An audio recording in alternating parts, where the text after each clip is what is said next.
Gawin nating maswerte ang pagpasok ng Year of the Wood Snake sa January 29, 2025. Ang pinakamabisang pampaswerte sa buhay para tuloy-tuloy ang pasok ng pera at abundance. Goodbye utang, welcome maginhawang buhay.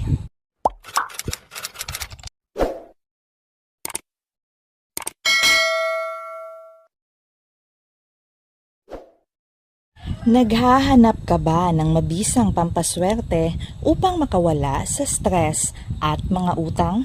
For today's video ay isishare ko sa inyo ang pinaka-basic at dapat na unahin nyong gawin kung gusto nyong guminhawa at magkaroon ng maswerteng buhay. Isishare ko din sa inyo ang bagay na ginagamit kong pampaswerte or lucky charm na talagang nakapagdudulot ng matiwasay at magandang flow ng blessings at abundance sa ating buhay.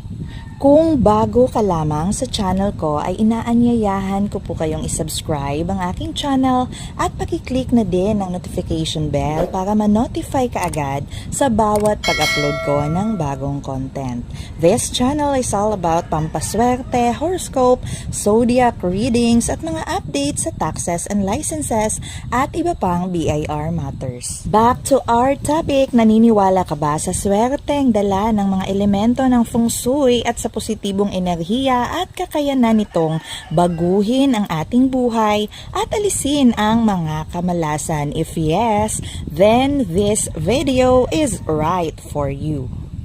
Kung nais mong baguhin ang takbo ng iyong buhay, unang-una ay kailangan mong simulan ito sa iyong sarili.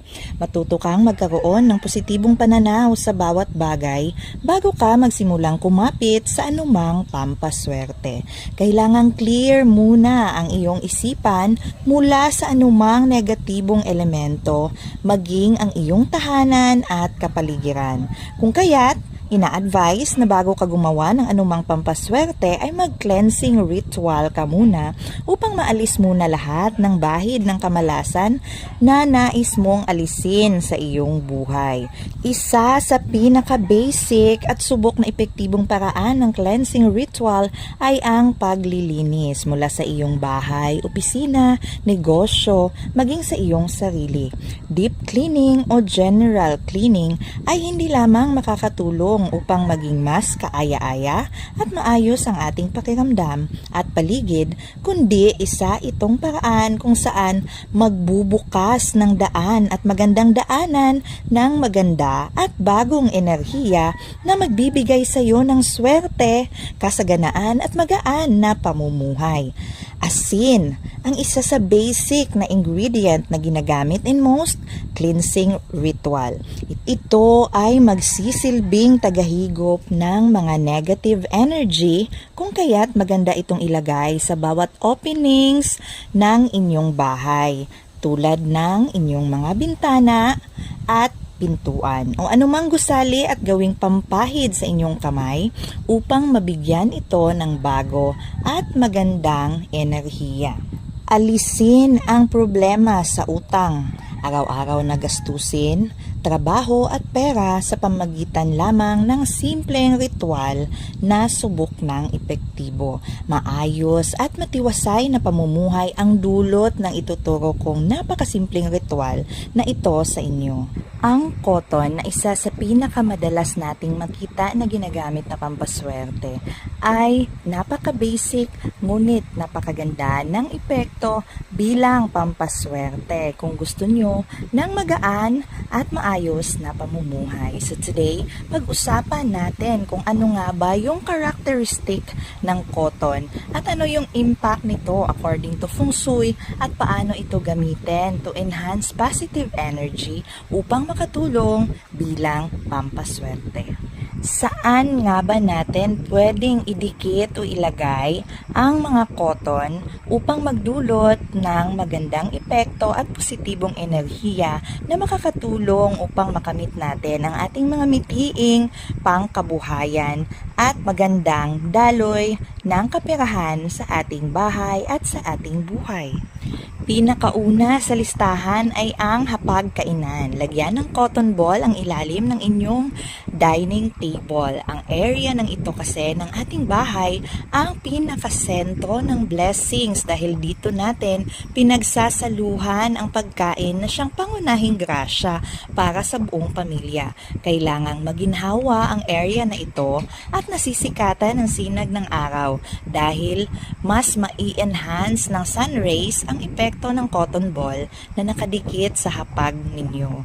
Double the blessings by adding a mirror fronting your dining table. Kapag laging puno ang mesa, nangangahulugan ito na meron kayong maginhawang buhay. Prosperity, abundance, at magaan at maayos na pamumuhay ang ibibigay ng simpleng paglagay ng cotton sa inyong lamesa. Sunod ay kung gusto nyo ng magandang pagtulog at maayos na paggising araw-araw. Gusto nyo ng magaan na buhay at walang stress. Maglagay ng isang cotton ball sa ilalim ng inyong unan. Ito ay magsisilbing pampaswerte at tagahigop ng mga negatibong enerhiya na bumabalot at tumatakbo sa inyong isipan upang kayo ay magkaroon ng magandang pagtulog upang sa ganon ay magiging maganda din ang inyong pagising at stress-free ang inyong buong kwarto. Isa pang pwede nyong lagyan ng cotton at napakagandang lagyan ng cotton ball ay ang ilalim o pinakailalim ng lagayan ng inyong bigas. Ang bigas para sa atin ang pinaka-basic at pinaka-importanteng kailangan natin sa ating bahay. Kailangan lagi itong puno at iwasan na maubusan ang lagayan nito. So kung gusto nyo ng magaan na pagpasok ng mga swerte at blessings sa inyong bahay, kailangang magkaroon kayo ng pampaswerte sa lagayan mismo ng inyong bigas. Isa sa pinaka-basic, pinaka-madali, pinaka-simple at pinaka-epektibo na pampaswerte sa lagayan ng ating bigas ay ang cotton ball. And the last but surely not the least, ang ating pitaka na lagayan ng ating pera ay kailangang lagyan din natin mismo ng pampaswerte na makapagbibigay, makapag-triple ng daloy ng kaperahan sa ating buhay. And yes, para sa abundance na ninanais natin, sa prosperity, sa magandang daloy ng kaperahan, ang cotton ball ay isa pa din sa magandang pampaswerte na nilalagay sa mga pitaka at lagayan ng pera. Ito ay magdudulot ng magaan na daloy ng financial abundance para sa ating lahat.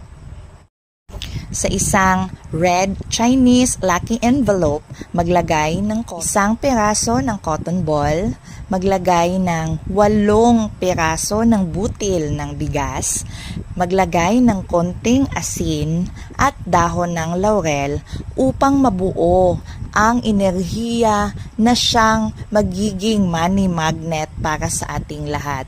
Ang asin, ang dahon ng laurel, ang butil ng bigas at ang cotton ball na nilagay sa loob ng lucky envelope ay isang napaka-powerful na elemento na bubuo ng inyong money magnet. Kung kaya't magiging mas maganda ang daloy ng inyong business, ang daloy ng pera, at magugulat na lang kayo na hindi na nauubusan ng pera ang inyong pitaka. Kailangan lamang na pure at sincere kayo sa inyong mga intention at naniniwala kayo na sa tulong ng elemento at enerhiyang bumabalot sa inyong mga ginawang pampaswerte at sa impluensya ng mga elemento na pumapalibot sa atin ay magiging maayos at makamit natin ang kaginhawaan sabay ng ating pagsisikap, dedikasyon at pananalig sa may kapal. Everything will be given into us. Hindi natin kailangan ng maraming ritual. Kailangan lang nating manalig unang-una sa Diyos na kailanman ay hindi tayo pababayaan. At sa kapangyarihan ng dasal, manifestations, motivation at lahat ng elemento at positibong enerhiya na dapat siyang nakapalibot sa atin araw-araw. Iwasan ang bad vibes at galit dahil ugat yan ng negatibong enerhiya. Mas maliwanag at maliwalas na bahay, mas maganda at positibong enerhiya ang ini-invite nito. Kung nais mong ma-enhance ang iyong swerte, magsuot ng happy colors, ng bright colors, lalong-lalo na ng red. Red ang pinakamaswerteng kulay, kaya pwede mong ugaliin ang pagsusuot ng red o pula, lalo na kung ikaw ay may negosyo. Blessings will triple pag sinishare mo ito dahil marami ang matutuwa kapag blessed at abundant ka dahil generous ka at maambunan mo sila ng iyong grasya.